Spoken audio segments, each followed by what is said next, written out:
Start your business for the freedom of time. Now you're tired of the hustle and grind. There's gotta be a better way. It's time to listen to Chill and Prosper. Welcome to Chill and Prosper. You're ready to chill and prosper with Denise Duffield-Thomas. Hi, it's Denise Duffield-Thomas here, and welcome to another episode of Chill and Prosper. And this is one of my favorite episodes, my Ask Me Anything episodes, where people can email in their questions and I will answer them. So of course, if you have any questions, you can always send us a DM, but it's always easier just to send in an email to my team. So info@denisedt.com, and add your social media handles because we'll tag you when we do it. And Send anything, like obviously within my area of expertise. I will answer anything because I'm just ADHD squirrel brain. But anything that you've ever been curious about, I'm always happy to answer it. Okay, so the first question today comes from Helen. She doesn't want to be tagged. That's totally fine. So this goes out to all the Helens out there. My biggest issue at the moment is with a financially irresponsible parent. I have an inkling you might relate. There's that fine line between ensuring someone's okay and actually just enabling their behaviors, which helps no one in the end.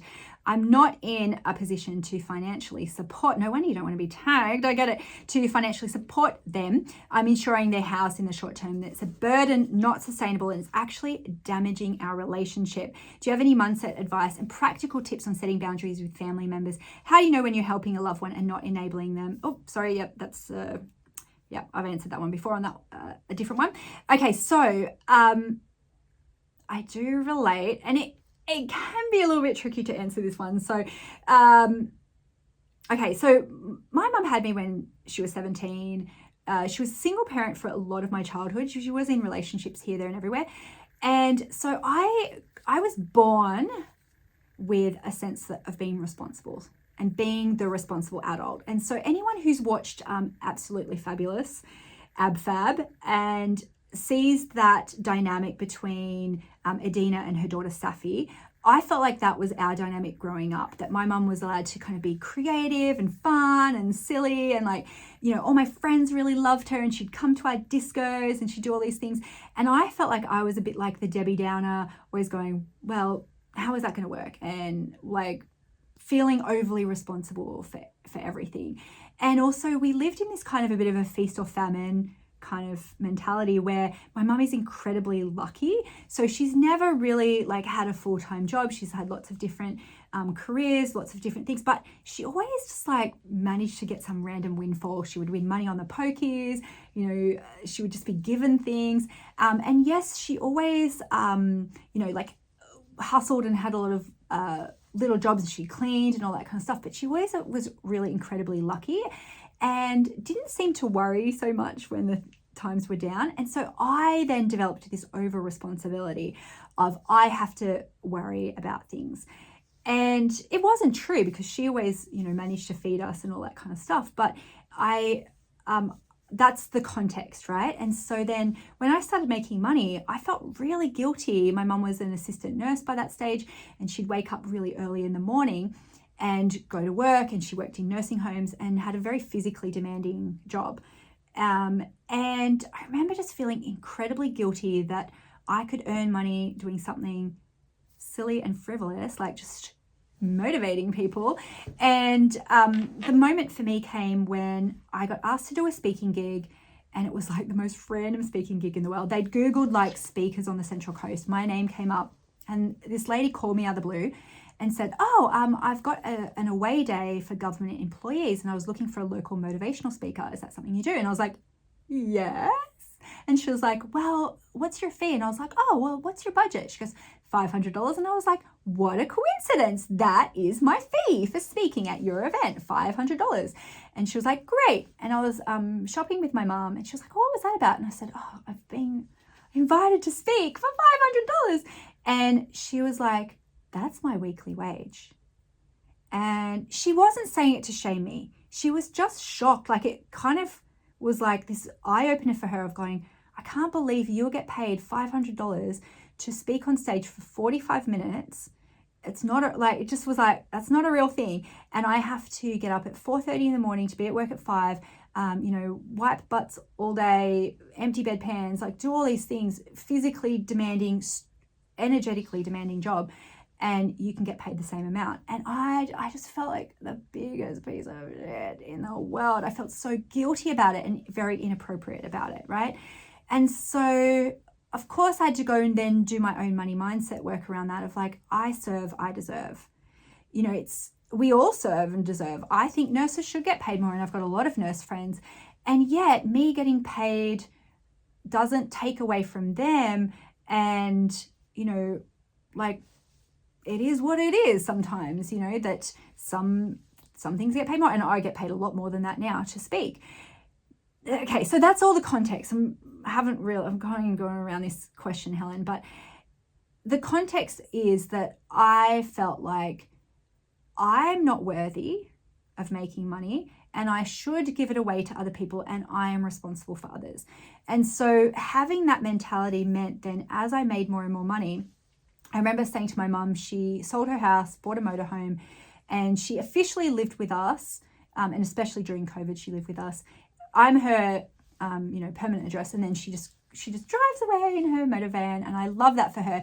And I financially support my mum, so she gets paid dividends from my company, and she doesn't have to work anymore. And I started doing that because I got to a point in my income where I thought, I can't earn anymore without feeling like a massive piece of shit. And so I'm capping my income by not doing this for my mum. Okay, then we did the same thing for Mark's mum. Okay, so when people ask me about this and say, should I, now that my business is making more money, should I retire my mum, right? And I'm like, oh no, the flex these days is retiring your mother-in-law. And I say to them, let's take a beat on this, because it's a very hard thing to undo. You can never undo this, right? And so there have been times where I've felt the weight of responsibility of that, and to go, hey, especially in the last couple of years where I'm like, I don't want to do big launches. I've hit big financial milestones. It's not so important to me anymore to do that, but yet I've got to make money to cover some of these responsibilities. And I have felt the weight of that. I'll be really honest about that. And so it can be a very hard thing to undo. And also, a big realization that I had, Helen, that I really want you to hear too, is sometimes this is energetic work. Okay, I realized, if you're a woo-woo person, and I am a little bit, I was like, I have a feeling that in this lifetime, I made some decisions. I went, okay, usually I'm the mum and you're the daughter. Let's switch it around just for fun. I've had that feeling with Mark too, where I've been like, oh, I've been the man for so long, you've been the woman. Let's switch it up a little bit. I've felt the same with my siblings. So my siblings are much younger than me, they're 15 and 19 years younger than me. And it's like, oh, just for fun, instead of me being your mum this time, why don't we just be siblings? And yet I'm all tangled up in this lifetime of going, yeah, I know I said that I'd be the daughter, but I can't help myself. So I'm going to be the mum in this relationship. I'm going to be the man. I'm going to be the masculine energy.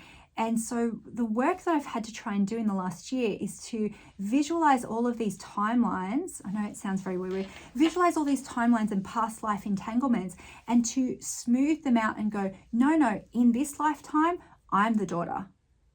In this lifetime, I am the wife. In this lifetime, I am your sister. I am not your mother.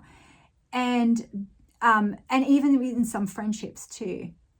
And it has been amazing, and it's been really hard, because as you start to untangle these things and to right size the relationship, to clean up the energy, people lose their supply. And so then people get panicked, or they go, you're being a bitch, or you're being mean, or what's going on, or you're taking this away from me. But it's also been really joyful to realize how much of an energetic burden I was carrying that wasn't even necessarily on the other person's side. It was a lot on me and my perception. And to go, oh, but I'm not responsible for that. That's not our relationship in this lifetime. I'm sorry, I've got to wrong. I've got it tangled up, but I'm actually cleaning it up now.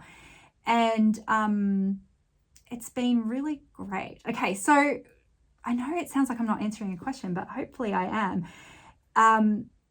And there's been a couple of like practical things around that. So one is I had to have a clean up conversation with somebody, and it was very cathartic to be like, I'm not responsible for you. I'm not responsible for this particular thing. You're going to have to sort that out yourself. You can. But also energetically with my mum, what's been really interesting is that each year I would like give her a pay increase without her asking. I just like increase it. And this last year was the first year I didn't do it. And I was just like, I'm not going to do it. Like it's very generous what I give her each week. And like, I'm not going to do it. And that little practical thing actually energetically shifted something in our relationship. And it was really interesting that I've started to let her help me more at home. So when she's at home, she, she'll cook, or she'll help clean, or she'll help do laundry. Not always in the way that I want it to do, because I'm a Virgo and she's an Aquarian and she loves a bit of chaos. But to go, oh, wow, she is helping me raise my children. Like, she is part of my village. I will receive that support. So fascinating. And I was going off to dancing recently to ballet, and she was like, I'm going to make you a sandwich. And I was like, oh my God, this feels so weird. And it felt like when I was a little kid and I'd go off to dancing and she's like, here's your drink bottle and here, here's your sandwich. And I actually feel like she's taking care of me more now than that time. And I really think it's that shift of going, no, you're the mum, I'm the daughter. You're the mum, I'm the daughter. You're the mum, I'm the daughter. And it's still, is a bit messy. So Helen, the reason why I'm telling you all of that is because so much of this work is energetic, and so much of it is just to go, I'm cutting these energetic cords. I am not solely responsible for you. And I think, sometimes it is then like if you've got other family members or whatever to go, hey, like you got to help out too. What are we going to do about mum? What are we going to do about dad? I've had to do that recently. Like I asked my brother to help me with a situation, and I felt like this massive weight off my shoulders of going, this is not all my responsibility. Oh my God, I'm going to ask you for help to help me with this situation because we're both responsible for it. And to push it back and just to go, hey, well, that sounds really hard. That sounds really hard. What are you going to do about it? And I know there are some things where it's inevitable that we do have to, and we do have to suck it up sometimes. And there was some times, around me financially supporting my mom and my mother-in-law of going, I'm going to shift my mindset around this, that this is a real privilege and they're not going to be around forever, and I will never regret this. And so even though there might be times where I've gone, this is a result of me feeling overly responsible and this is not healthy, I've shifted that now. I've realized that and seen where that energetically is harming me in other areas of my life too. And also to go, and I'm a grown-up now and I am choosing to do this, and it feels powerful, and I know I will never regret it. And I'm taking that on as a privilege, not as a burden. So hopefully that helps, Helen. And I would love anyone listening what you've gotten out of this segment, because, hand on heart, I don't have all the answers for this kind of stuff. I really don't. But if it's given you an aha, or it's given you an idea of what you could do, or it's just been an energetic lift off your shoulders too, that you don't have to solve every problem of the world. You don't have to hold up the world. And it's okay for you to say sometimes, I don't know, or hey, can someone else help me with this? Or no, I can't help you with that. Then I hope it's been helpful. Okay, let's take a quick break so I can have some water and breathe that one out. And then I'll be back after the break for some more money mindset advice. It's your time and you're ready for the next step.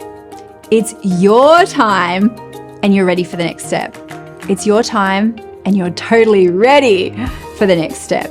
So many times we are waiting for the perfect moment, for all of the green lights, or for someone else to tap us on the shoulder and say, you're ready. But it has to come from inside you. and you can declare yourself ready now. Put your hand on your heart and try it with me. It's my time, and I'm ready for the next step. If you know deep in your heart, even if you're scared, that you're ready to let go of some of your money fears and finally profit from your skills and talents, it's time to get to work.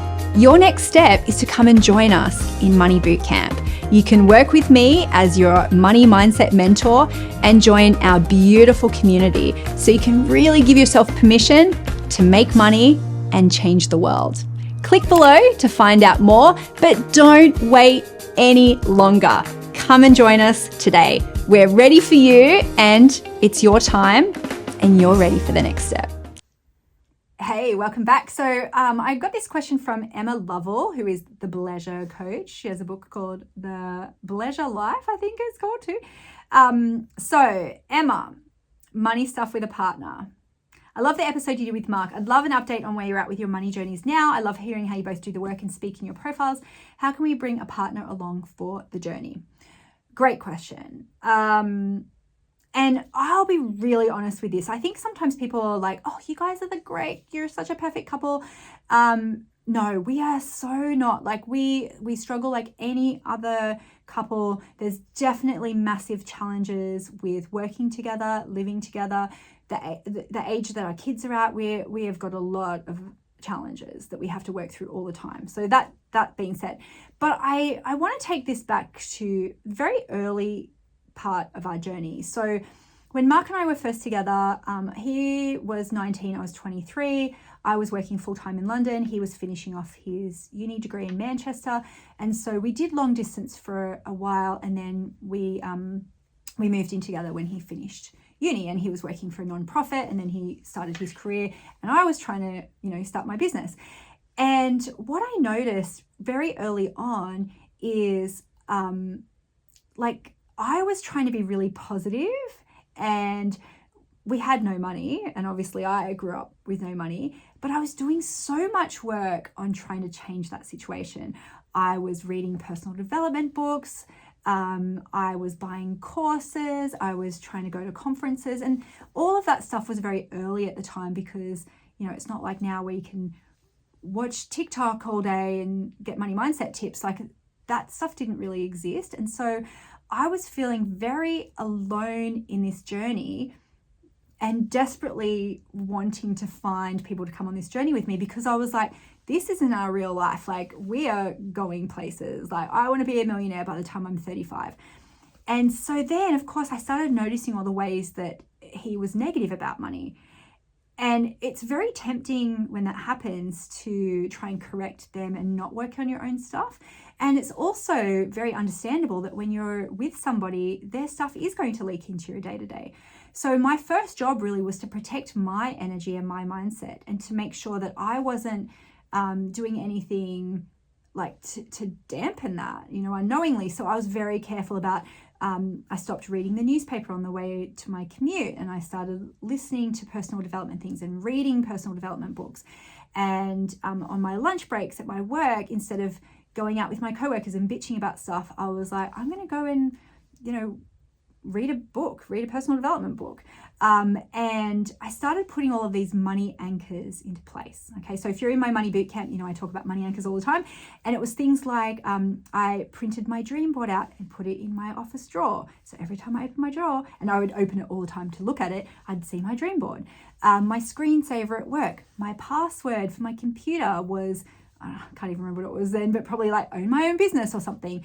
And I deliberately started to only see people in my life who were positive about things like that. And then I was trying to seek out groups, conferences, communities where people were having those conversations.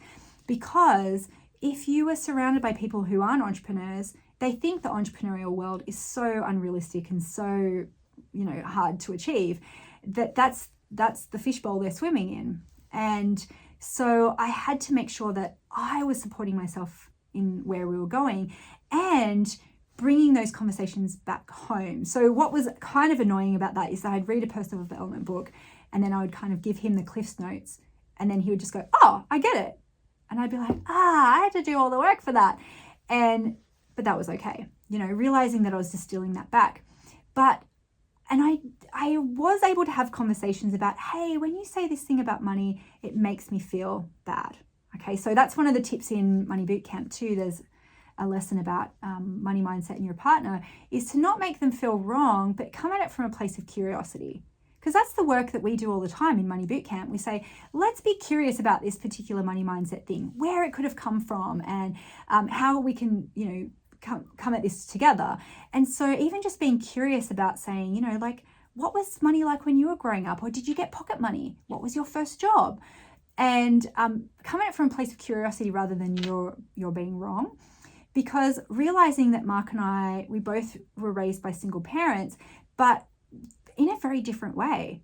And so one of the ways that Mark's mum showed his love was to her love was to do it with food, and always have lots of food in the cupboard, and have an abundance of that. And so my mum was a very different, she didn't cook a lot, but she was always very much like, she'd buy like 1 carrot, 1 onion, and just cook what we needed pretty much for that day. So we only really ever had, I would say, 3 days worth of food in the house. And so I was used to having an empty cupboard, and he was used to having an overflowing cupboard. And so one of the things that really triggered me was that he would open the cupboard and go, there's nothing to eat. And that would trigger my scarcity. Like, I could feel my heart start to beat. It made me want to cry. And when I get upset, I get angry. And so I'd be like, F you, whatever. Because I would think, oh my God, I could make 6 meals from that. What are you talking about? And so it was literally coming from a place of curiosity of going, wow, we really do have that glass half full, glass half empty thing. And I could say to him, hey, babe, this is what it was like growing up for me. If we had a lot of stuff, it was hard for us to move, and we moved around a lot. Sometimes we had to move because of a domestic violence situation, or we had to move very quickly for some reason. And so I associate a lot of stuff with how are we going to move? How are we going to move this quickly? And so when you say that there's nothing to eat, my little girl, my inner child, literally thinks that I'm going to starve. And it makes me really upset. And so for him to be able to hear that from a place of curiosity and going, oh my God, of course I have no intention of doing that. It's just that, for him, like, his mum having lots and lots of food was the way that they felt safe. And so now we can understand each other, and we can go, oh, okay, so, hey, when you don't say that anymore, And so another thing that he did was we would be walking along the high street in London, and I'd go, oh, look at that coat. And he would put his hands over my eyes and go, don't even look. And that was triggering all my stuff of like, I'm not worthy. I don't deserve to even go in this store. I don't deserve to buy anything new. I always shopped at thrift stores because I had to. Now I do it because it's fun. But and be able to say that to him and say, hey, babe, what? I'm not even allowed to look. I'm not even worthy of looking. Then we were able to then have a conversation about that. Does that make sense? However, there were times where I was like, I need to ramp up my business, and this is where we're going. And so I need your support in either, financially supporting us for a little while, or just letting me have some space to build my business. And so I remember when I wanted to go full-time in my business, I had a couple of clients, and I was like, look, I think we can live on your salary. We had no kids. We had a very cheap lifestyle. But I need you to give me 6 months without like arguing and nagging me about it, kind of thing. And I remember the first couple of weeks, oh, how many clients have you got? How much money did you make? Oh, maybe you should have a part-time job. And I was like, no, the agreement we had was that you give me 6 months with no pressure at all. And I know that that's a massive privilege, especially anyone who's single, and you think, oh, well, where's my support in starting my business? I totally get that. This is speaking definitely to people who are in a relationship who aren't necessarily on the same page, and to realize that starting a business does take time. It does take spaciousness. All your stuff is going to come up. And I really had to be very strong in my boundaries around that. Mark would come home from work and go, oh, why didn't you do washing? And I was like, because I was at work. Or he'd go, oh, do you mind going to the post office for me? And I'd go, no, I've got work. Having to constantly set those boundaries of my work is important. And then as we started working together, new boundaries would come up, you know, and like a perfect example for this morning, you know, I'm having to come into the podcast studio and it's like, yeah, make me breakfast. Like, I'm going to go and do this big thing. Like, why shouldn't you support me in that way? So, and then Emma's asking for an update of where we're at. So Mark and I have been working together now for about seven years. And it really is being able to create, you know, this money together. There's been times where I've had to be like, this is where we're going. Like, I need you to be supportive. I need you to open up your mind. I need you to stop talking about money in this particular way. Or I need you to like, read a money mindset book. I know a good one you could read. And I think this is kind of almost a bit of a new paradigm shift for a lot of men, is having women be breadwinners. I know it's happened before in the past, but it's happening more and more. And for our community, it's happening more and more because so many people who listen to this podcast, you know, you've started a business, you've created some wealth for yourself, hopefully with some of my tips, and it shifts the dynamic. It really does. And Mark's taken a more behind the scenes role in our family the last couple of years, and that can be hard for him as well. So we have a quarterly check-in planning session with an external coach, and that's where we can really nut out some of those things and to make sure that we're on the right track. And it is challenging. I'm not going to lie. It's really challenging to be able to always be in sync with someone around money, around mindset. And I've seen that sometimes couples aren't compatible around it. My last tip though is to do some work around understanding each other's money archetypes. Okay, I talk a lot about money archetypes. I'm certified in sacred money archetypes. It is a game changer. You can do the quiz at denisedt.com/quiz. Just the fact knowing that Mark and I are both rulers, and then we've got Maverick, and then he's got a celebrity, and I've got a romantic number 3, means that we do have to watch that we're not enabling each other's bad habits around being a ruler. And rulers love working, they love overworking, they love reinventing the wheel. And so a lot of our early money mindset problems too have come from a lack of understanding around that. And if you have completely different archetypes to your partner, you know, so I see like couplings where someone's an alchemist, they're very creative, and someone's an accumulator and they want things in, you know, certainty. They want certainty. And so then it comes together in clashes where someone's like, we'll just manifest the money. And the other person's like, we'll be homeless on the street. And not understanding each other's money mindset fears and issues can be really hard if you don't have understanding and compassion around that. So you do the quiz, you get your partner to do the quiz, and then you can understand where each other is coming from on that. I also, like, you know, Mark's got a coach, he does therapy, I have a coach, I do my own stuff.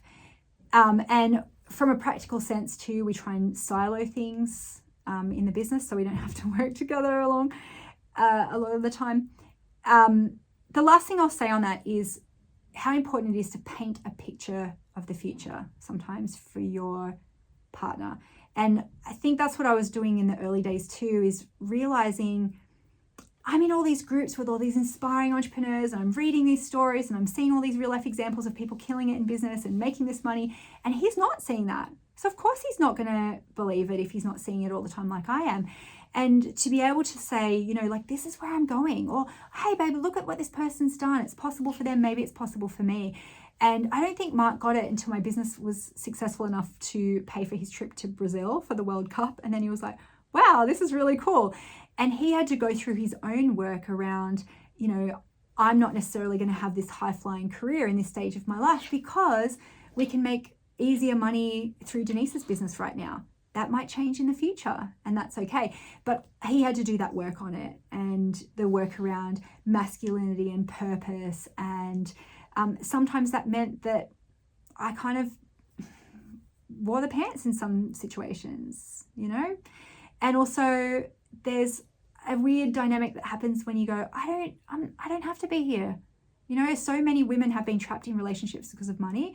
And I think it does change the dynamic when it's like, well, I can provide for myself. And that is, I think, an ongoing challenge for us that, you know, maybe I'll talk about in a future episode, but painting that picture of going, this is where I'm going, babe, like this is what I'm working for, and it's for our family. And there's been times pre-kids where I've just gone, if you don't want to come along on that journey, that's totally fine. But, you know, I can't have you be poo-pooing on my dreams. I don't want you, you know, don't talk about money in that way because it makes me feel like this. So hopefully that's helpful. And I think it's important as well just to, you know, have other couple friends that you can talk to about it.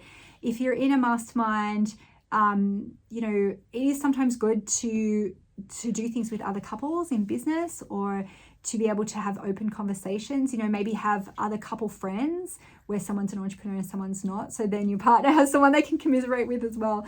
Yeah. All right. Hopefully that helps, Emma. Thank you for asking that question. Okay, let's take one final break, and then I've got a final thought for you after the break. See you in a sec. The Lucky Bee community has by far exceeded my expectations. I am overjoyed to be in a space where it's acceptable to have high standards and to love things being done well. That was a big win. Since joining boot camp, I have spent 3.5 months with my mom and stepdad, helping them on their organic and biodynamic vineyard in Greece. I got engaged. I'm currently planning my first class wedding with my now fiance. I am creating a whole new structure for my business, which I'm very excited about, and doing the work in boot camp has given me the tools and the space mentally and the support in the community to take this time out for myself to redo things in a way that are more sustainable and honor my needs. I have a chronic illness that is not going to go away, and I really have to rearrange my life for. I've organized and edited so many areas of my house, and continuously every day I have this mindset of, as I move through the day, every single part of it, I'm like, what can I up level? What's working? What's not working? And I just love having this space where everything I do, I can make a post and I'm celebrated for it. And it feels really, really good. You know, I think we all need spaces where we can be celebrated and where there's free from drama and negativity and being sold to and told what to do, and where you're just supported to do what's right for you and celebrated for it. And that's what I found in the Money Bootcamp. Okay, so I think it can be really hard not to take on other people's money mindset issues. And so something that's really helped for me is to energetically cut cords with other people's stuff. Now, sometimes people hear cutting cords and they think that it's being really like mean, or you're cutting people off out of your life, or I don't know, that's just like a horrible thing to do. And all I do with that is to make sure that I am working on my stuff and I'm not taking on other people's stuff too. If you're someone who's very empathetic or very spongy to other people, it's hard to know where your skin ends and someone else's begins. And so it's helped for me to do two things. One, if I feel like I'm taking on too much or I'm energetic, I'll literally just kind of go like this, because I'm imagining there's all these apron strings or umbilical cords or something, and it's like, it's too much. So I'm carrying my nervous system and I'm trying to carry their nervous system at the same time. So I'll literally physically do this as just a reminder, oh, no. Mine's mine, theirs is theirs. I don't have to be responsible for it. That's fine. The other thing that I do is imagine zipping up like a hazmat suit all the way up, and I just go zip, zip, zip, zip, zip, zip, zip, zip, zip. And then I'm like, oh, I am protected from their stuff. It's okay that they have their own. It's okay that I have my own. I'm not responsible for them. And I want you to visualize this too. I'd love to do this at a conference because I think it'd be so much fun. Is that we all have our own mindset issues. We all have our own fears and insecurities, and we all have our own money mindset stuff, right? That we carry around with us. And imagine it like a little handbag or a little backpack, and it's got like a couple of pebbles in it, and some of them are like childhood things, some of them are whatever. We're carrying it around.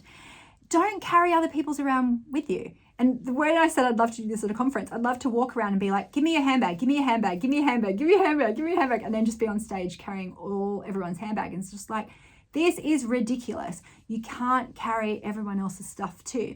And so you could just imagine like, oh, I'm just giving you back your little rocks. That's yours to deal with. That's yours to deal with. And you can be compassionate. You can understand and empathize with people, and you can be like, hey, that really sucks.